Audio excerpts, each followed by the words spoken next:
عیسائیت میں آپ دیکھیں تو وہ اللہ تبارک و تعالیٰ کو ایک استخارے سے استعارے سے سمجھاتے ہیں کہ وہ باپ اور استعارہ باپ ہی کا وہاں پہ رواں نظر آتا ہے، باپ ہے، بیٹا ہے، اس کا ایک تصور ہے جس پہ تفصیلی بات نہیں کرنی، ایک مجموعی جو تاثر ہے وہ ہے باپ۔ ہندو مت میں ایک عجیب گورنٹ اندازہ ہے اور ایک تصور بعض اوقات دیوی کا آتا ہے، لیکن دیوی بھی کہیں منظم بھی ہے مہربان ہو جائے تو دم دولت، اور کہیں وہ جو ہے وہ کالی ہے، غصے میں آ جائے تو پھر انسانوں کی بیٹی جو ہے وہ راضی نہیں ہوتی۔ تو یہ ان تصورات سے اللہ تبارک و تعالیٰ کی ذات کا جو تعلق انسانوں کے ساتھ ہے اس کو سمجھانے کی کوشش کی جاتی ہے۔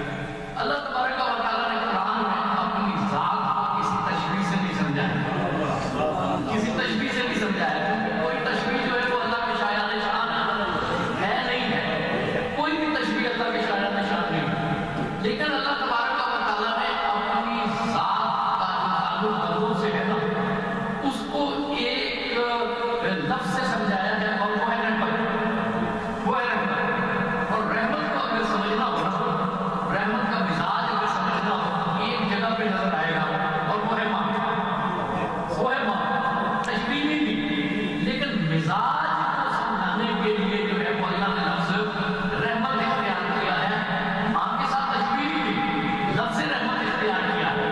اور رحمت کہاں ہے دیکھتے ہیں، رحمت جو ہے وہ انسانی وجود میں کہاں ہوتی ہے، ریب ہوتا ہے، ریب ماں کا ریب ہے جہاں سے انسان کا وجود جو ہے وہ پرورش پاتا ہے، اور انسان کو جو پہلا تاثر زندگی میں ملتا ہے آنے کے بعد وہ ماں کی رحمت ہے، ماں کا رحم ہے، اور اسی لیے انسان ان کے لیے دعا کرتا ہے کہ اللہ میرے والدین پر رحم فرما، جس طرح کہ انہوں نے میری تربیت کی، کیونکہ ماں جو ہے وہ ایک رحمت کا استعارہ ہے، کائنات میں جو اللہ کی رحمت ہے نا اس کا ایک بڑا اظہار، سب سے بڑا اظہار ماں کے وجود کی صورت میں ہوتا ہے۔ تو ایک مزاج کی طرف اشارہ کیا گیا ہے، تشبیہ نہیں دی گئی، لیکن ایک مزاج کی طرف جو ہے وہ اشارہ کیا گیا ہے کہ اللہ تبارک و تعالیٰ کی رحمت کا تصور جو ہے اللہ کی رحمت بندوں کے ساتھ کس طرح کی۔ اب یہ دیکھیں نا کہ ایک طرف تو کچھ اور ہے، ایک طرف بات ہے اور ایک طرف ماں کا مزاج ہے، ماں نہیں بلکہ ماں کا مزاج۔ قرآن نے توحید کی نزاکت کو پوری طرح جو ہے وہ سامنے رکھا ہے، اور یہی قرآن کا اعجاز ہے کہ وہ کہیں بھی توحید کے تصور کو پراگندہ نہیں ہونے دیتا۔ اب آپ مزاج کے اعتبار سے دیکھیں تو کچھ اور کا مزاج تو ہمارے سامنے ہے، باپ کے مزاج میں اور ماں کے مزاج میں ایک فرق ہے، باپ کے مزاج میں اور ماں کے مزاج میں فرق ہے۔ باپ بھی بیٹے پہ مہربان ہوتا ہے، لیکن بچہ گلی میں کھیل رہا ہے نا وہ دیکھے گا کہ بچہ کیچڑ میں لٹرا ہوا ہے، وہ اسے ایک بازو سے اٹھائے گا اور گھر لے کے آئے گا۔ ماں نے ابھی غسل کیا ہے، ابھی اس نے نئے کپڑے پہنے ہیں، وہ بلا تکلف ماں کی گود میں بچے کو پھینک دے گا اور کہے گا لے اپنے بیٹے کو سنبھال۔ ماں یہ نہیں سوچے گی کہ میرا بیٹا تو پراگندہ وجود سے ہے، اس کے تو کیچڑ لگی ہوئی ہے اور میرا وجود تو صاف ستھرا ہے، وہ اس کیچڑ لگے بچے کو بلا تکلف قبول کر لیتی ہے کہ یہ میرا لاڈلا ہے۔ یہ ماں کا وجود ہے کہ بچہ کتنا بھی آلودہ ہو کر آ جائے اس کی آغوش کبھی بھی بچے کو انکار نہیں کرتی۔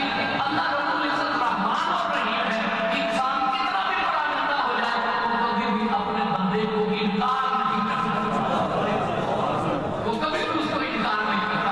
بندہ 100 دفعہ بھی توبہ شکنی کر کے آتا ہے، اس کی رحمت 100 دفعہ بندے کو قبول کر لیتی ہے۔ باپ کسی مرنے میں دھتکار دیتا ہے، شوہر کو طلاق بھی دے دیتا ہے، باپ کو دھتکار بھی دیتا ہے، لیکن ایک وجود جو کبھی نہیں دھتکارتا وہ ہے ماں کا وجود۔ اور مزاج کو سمجھانے کے لیے کہا گیا کہ اللہ تو رحمان اور رحیم ہے، جس طرح تمہیں رحم سے محبت ملتی ہے نا تم اندازہ لگاؤ کہ رحم سے تمہیں جتنی محبت ملتی ہے تم اس کو بیان نہیں کر سکتے۔ اللہ تو رحمان اور رحیم ہے، وہ بندوں سے جتنی محبت کرتا ہے اس کا اندازہ لگاؤ، کون اندازہ لگا سکتا؟ انسان جتنے وجود میں بھی آتے ہیں، حضور اکرم صلی اللہ علیہ وسلم فرماتے ہیں کہ بندہ جب توبہ کر لیتا ہے، گناہ کرتا ہے، اللہ کی ذات کی طرف رجوع کرتا ہے، تو حضور نے ایک تمثیل بیان کی کہ ایک شخص جو ہے نا صحرا میں گیا ہوتا ہے اور وہ کہیں ایک ذرا سا سایہ دیکھتا ہے، رک جاتا ہے،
کہ کوئی دلیل ہونا کہ اللہ بے اندازہ رحمت کرتا ہے.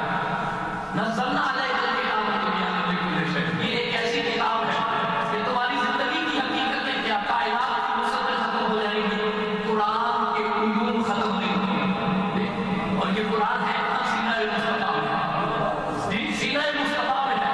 اس کا مطلب یہ ہے کہ کائنات کے سارے راز جو ہیں وہ محمد مصطفیٰ کے سینے میں اللہ نے رکھا ہے، کیونکہ کتاب جو اس سینے میں اور کائنات کے راز کو کتاب میں ہے نا. اللہ تبارک و تعالیٰ نے اس راز سے مابرا راز بھی سینہ مصطفیٰ میں رکھے، کیونکہ وہ رحمان ہے، وہ ایسی رحمت کرنے والا ہے جس کی کوئی حد ہی نہ ہو. اس کا ذکر کہا، اس کا ذکر بھی قرآن میں. حضور اللہ کی بارگاہ میں پہنچے، دنا فقد اللہ فقال قاب قوسین او ادنیٰ. کس طرح اللہ کے قریب ہو گئے کہ جس طرح کمان کے دو کنارے، بلکہ اس سے بھی کم. اور پھر فاوحیٰ الی عبدہ ما اوحیٰ، اللہ نے وحی کی اپنے بندے پر جو وحی کی. اب اس میں کیا راز ہے؟ قرآن اللہ کا کلام ہے، اللہ نے رحمت کر دی ہے کہ قرآن کی وسعتوں اور معنی کو تو ہم نہیں سمجھ سکتے، لیکن قرآن کے لفظ کو ہم پڑھ سکتے ہیں. یہ اللہ کی رحمت ہے، اللہ نے سہل کر دیا. اس کے محبوب کے راز بھی کوئی نہیں سمجھ سکتا، لیکن اس کے محبوب کو دیکھا جا سکتا ہے. اس کے قرآن کے راز کوئی سمجھ نہیں سکتا، لیکن اس کے قرآن کو پڑھا جا سکتا ہے. یہ اللہ کی رحمت ہے. لیکن معراج کی رات ایک ایسی وحی محمد مصطفیٰ کے سینے میں ہوئی ہے کہ جس کو کائنات میں نہ کوئی پڑھ سکتا ہے نہ کوئی سن سکتا ہے، محمد مصطفیٰ کے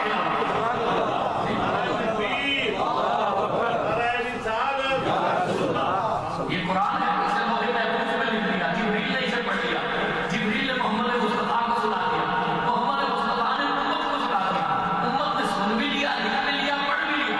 یہ رحمت ہے، یہ رحمت کا نزول ہوا ہے، یہ ہم پہ کرم ہوا ہے. لیکن معراج کی رات جو راز محمد مصطفیٰ کو بتائے گئے، جو وحی محمد مصطفیٰ پہ کی گئی ہے، وہ ایسی ہے کہ جسے جبریل بھی نہ سن سکتا ہے نہ پڑھ سکتا ہے. اسے کائنات میں محمد مصطفیٰ کے علاوہ کوئی سمجھ نہیں سکتا. الرحمن الرحیم، وہ رحمان ہے، اور اس کی رحمت کا سب سے بڑا مظہر کون ہے؟ محمد مصطفیٰ صاحب. اور پھر اس نے کہا کہ میں رحیم ہوں، میں مسلسل رحمتیں کرتا ہوں نا. میرا عمل کرم ایک دفعہ برسنے کے بعد ختم نہیں ہو جاتا. میں رحیم ہوں، میں رحیم ہوں. اور اے اللہ تو رحیم ہے کہ تیری رحمتیں جو ہے نا وہ ہر وقت جاری و ساری لگتی ہے. اس کا بھی کوئی اظہار تو ہوگا. اللہ نے فرمایا کہ ہم ہر جگہ کائنات میں میری رحمتیں دیکھو گے، لیکن اس کا سب سے بڑا اظہار کیا ہے؟ وما ارسلناک الا رحمۃ للعالمین. میں نے اپنے محبوب کو سارے عالمین کے لیے رحمت بنا کر بھیجا، مسلسل رحمت بنا کر بھیجا. دیکھو نا یہ رحمت ہے نا، رحمت ہے جہاں پہ راحم کے معنی ہیں. اس کا مطلب یہ ہے کہ کائنات کے سارے عالمین، کوئی زمانہ ایسا نہیں ہے جب وہ حضور کی رحمت سے خالی ہو، کوئی مقام ایسا نہیں ہے جو کوئی حضور کی رحمت سے خالی ہو، کوئی عالم ایسا نہیں ہے جو حضور کی رحمت سے خالی ہو. جس کا مطلب یہ ہے کہ کوئی زمان و مکان کی وسعتیں ختم ہو جائیں گی محمد مصطفیٰ کی رحمت سے. الرحمن الرحیم، ہم ایسے رب کو مانتے ہیں جو رحمان بھی ہے اور رحیم بھی ہے. اور اس کے رحمان ہونے کا بڑا اظہار ہے الرحمن اللہ، اور اس کے رحیم ہونے کا اظہار ہے وما ارسلناک الا رحمۃ للعالمین. اللہ تبارک و تعالیٰ ہم اس پاک پروردگار کو مانتے ہیں جو کہ رحمان بھی ہے اور رحیم بھی ہے. اس کی حمد کرتے ہیں جو رحمان بھی ہے اور رحیم بھی ہے. اس کے بعد بندہ کہتا ہے مالک یوم الدین، اے اللہ تو یوم دین کا مالک ہے. اب یہ دیکھیے کہ ہم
جاب تو بدل لیتا ہے.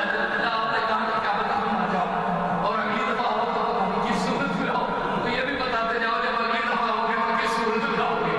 انسانی کی طرح ہوگے یا بدل بند کراؤ گے یا کسی اور شکل میں آؤ گے.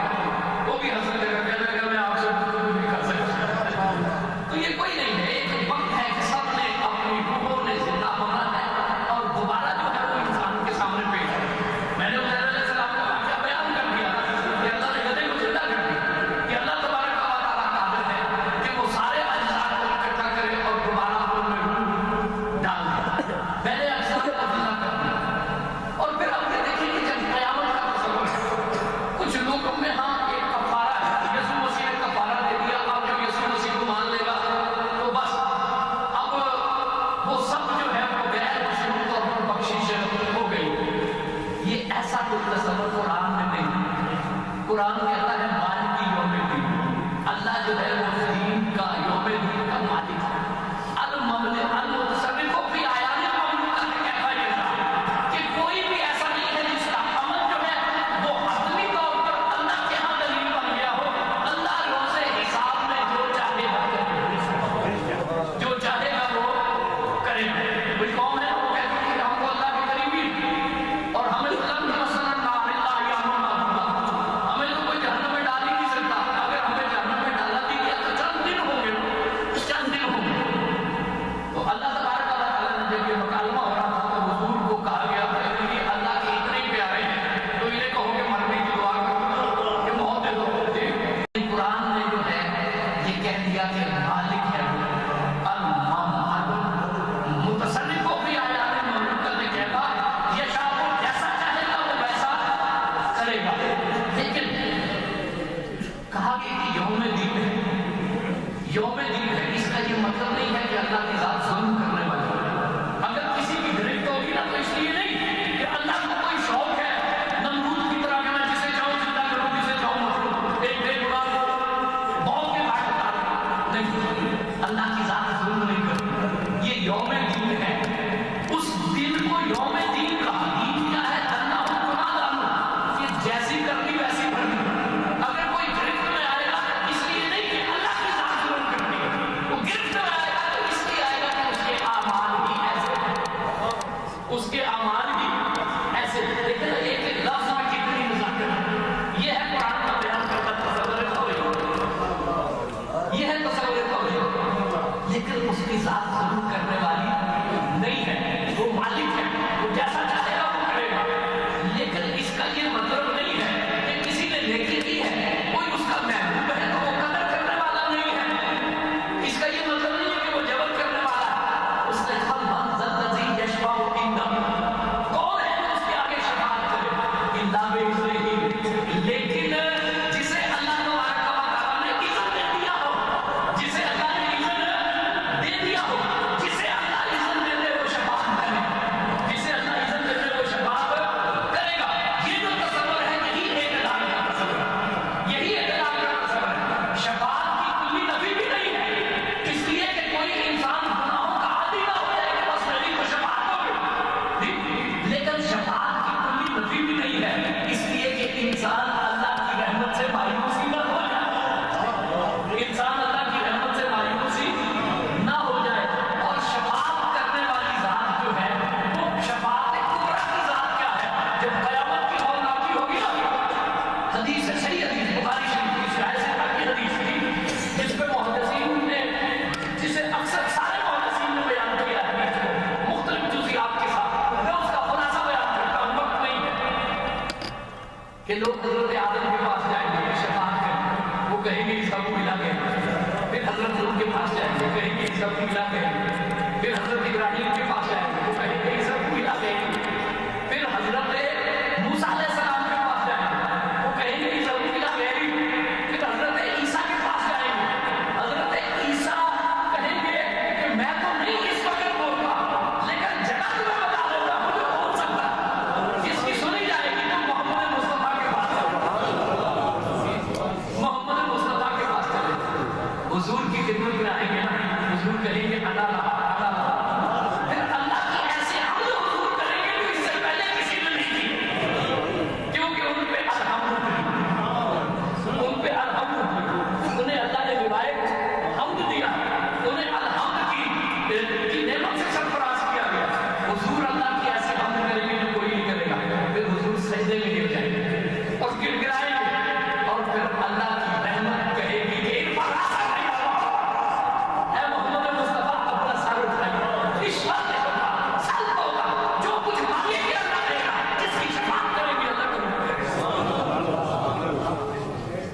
یہ تصور ہے جو اقتدار کا تصور.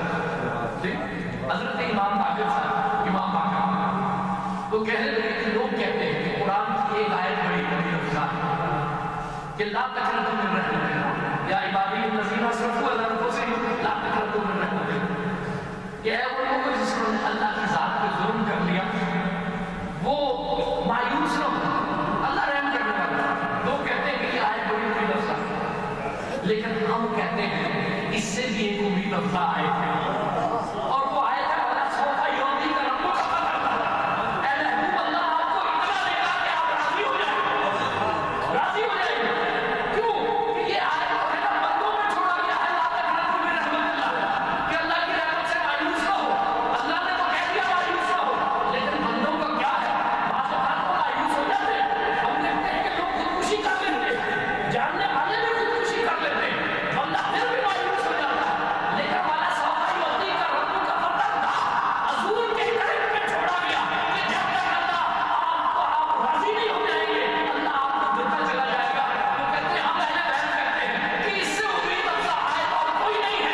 ہمیں یقین ہے کہ جب تک ساری امت کو پہنچا نہیں لیں گے حضور راضی ہوں گے.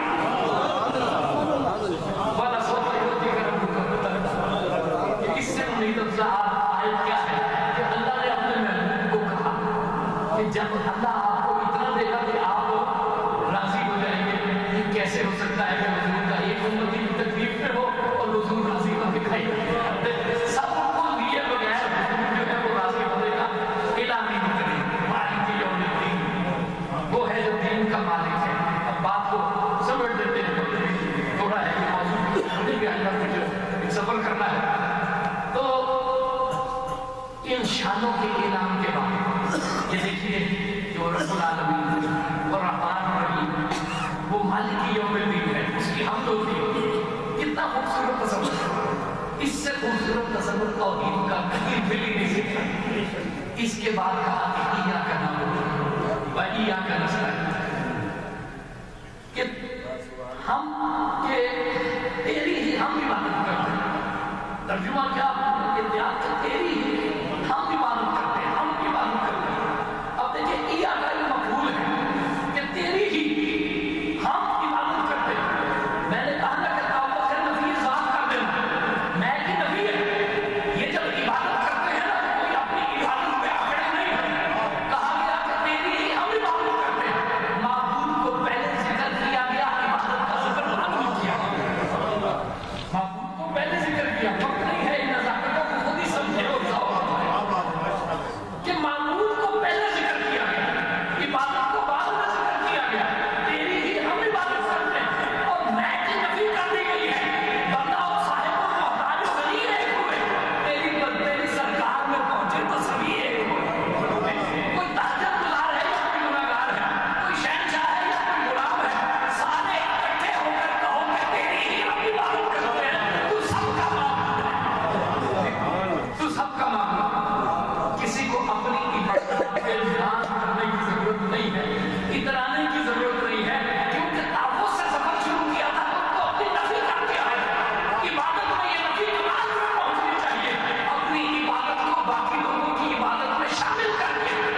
اللہ کے علاوہ کہیں سے نہیں مل سکتی، اور وہ مدد ہے ہدایت کی مدد، وہ مدد ہے عرفان کی مدد، وہ ہے طریقہ عبادت کی مدد۔ اے اللہ معبود، تو ہم نے تجھ کو مان لیا، لیکن ہمیں پتہ نہیں کہ تو راضی کیسے ہوگا، تو خود ہمارا ہاتھ پکڑ، ہماری مدد کر، اور ہمیں بتا کہ ہم جائیں کہاں، ہمیں بتا کہ ہم جائیں کہاں۔ آگے تشریح فرما دی گئی یا کنستعین کہ تیرے سے مدد مانگتے ہیں، کس چیز کی مدد ہے؟ یہ استعانت علی عبادت ہے۔ امام فخر الدین رازی کہتے ہیں کہ یہ استعانت علی عبادت ہے کہ کوئی عبادت اپنی مرضی سے نہیں کر سکتا۔ ہمیں کیا پتا کہ رمضان میں روزے رکھ لیں، شوال میں کیوں نہیں رکھ لیں، ذیقعد میں کیوں نہیں رکھ لیں، ہمیں کیا پتا کہ یہ 9 ذی الحجہ کے عرفات میں جانا ہے، 8 کو کیوں نہیں جانا، 11 کو کیوں نہیں جانا، ہمیں کیا پتا کہ عید الفطر رمضان کے بعد ہی ہے، پہلے کیوں نہیں ہے۔ یہ ساری چیزیں نہیں پتہ چل سکتی سوائے اللہ کی مدد کے۔ اور پھر اللہ کہتا ہے اہدنا الصراط المستقیم، اللہ نے کہلوایا کہ اللہ مجھے سیدھے راستے پہ چلا۔ اللہ نے کہا کہ تو نے میری حمد بھی کی، تو نے مجھے معبود مانا، تو نے مجھے مستعان مانا کہ تو ہی بتائے گا تو ہم جا سکیں گے سیدھے راستے پہ، ورنہ نہیں جا سکیں گے۔ پھر مجھ سے مدد بھی مانگی، آؤ میں تمہاری مدد کرتا ہوں، صراط الذین انعمت علیہم، ان لوگوں کے ساتھ شامل ہو جاؤ جا کر جو میرے انعام یافتہ بندے ہیں، جو میرے انعام یافتہ بندے ہیں، جو میرے انعام یافتہ بندے ہیں، ان کے ساتھ جا کر شامل ہو جاؤ۔ اور انعام یافتہ بندے کون ہیں؟ من النبیین والصدیقین والشہداء والصالحین۔ انعام یافتہ بندے وہ ہیں جو کہ اللہ کے نبی ہیں، جو کہ نبیوں کے صدیق ہیں، جو کہ صالحین ہیں، اور جو اللہ کی خاطر جان دینے والے ہیں۔ انسان نے مدد کیا مانگی؟ ایاک نستعین، کہ اللہ میں تجھ سے مدد مانگتا ہوں۔ کس چیز کی مدد مانگی؟ باقی ساری مدد ہے تو ہم آپس میں دینے کے بھی کام لیتے ہیں، لیکن ایک مدد ہے ہدایت کی جو سوائے اللہ کے بالا سے اور کہیں نہیں ہو سکتی۔ اللہ نے کہا صراط مستقیم پہ چلو، اور صراط مستقیم کہا ہے جہاں پہ محمد مصطفیٰ جا رہا ہے تمہیں پیچھے پیچھے چلو، جہاں محمد مصطفیٰ چلا جا رہا ہے وہاں پیچھے پیچھے چلے جاؤ۔ بندے نے کہا میں تیری حمد کرتا ہوں، اس نے کہا میں نے تجھے محمد دے دیا۔ بندے نے کہا میں تجھے رب العالمین مانگتا ہوں، اس نے کہا میں نے باعث اظہار ربوبیت تجھے دے دیا۔ اس نے کہا میں تجھے رحمان مانگتا ہوں، اس نے کہا میں نے تجھے صاحب قرآن دے دیا۔ اس نے کہا میں تجھے رحیم مانگتا ہوں، اس نے کہا میں نے تجھے رحمت للعالمین دے دیا۔ بندے نے کہا میں تجھے مالک یوم الدین مانگتا ہوں، اس نے کہا شفیع المذنبین کا حال پکڑ لیا۔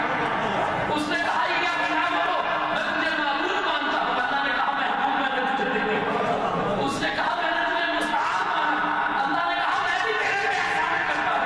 لقد من اللہ علی المؤمنین اذ بعث فیہم رسولا، تو نے مجھ سے مدد مانگی ہے، میں تیرے پہ احسان کرتا ہوں اور اپنا رسول تجھے دے دیا۔ ایاک نستعین، میں اللہ ہم سے مدد مانگتے ہیں۔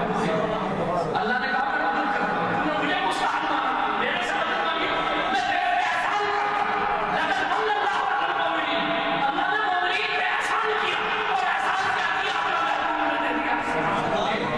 صراط الذین، اہدنا الصراط المستقیم، صراط المستقیم بتا دو۔ اے اللہ مجھے ہدایت دے۔ اللہ نے کہا مجھ سے ہدایت مانگی، لقد ارسلنا رسول، میں تجھے رسول دے دیتا ہوں، بالہدیٰ والذی ارسل رسولہ بالہدیٰ ودین الحق۔ تو نے مجھ سے ہدایت مانگی، میں ہدایت دے کے اپنا رسول کو میں نے دیا۔ تو نے مجھ سے انعام یافتہ بندے مانگے، میں صاحب خدا میں محبوب تمہارے کو لیا۔ ان کے ساتھ چلو۔ یہ سورہ فاتحہ ہے توحید کا اعلان کرنا ہے، اور توحید پر مستحکم رہنا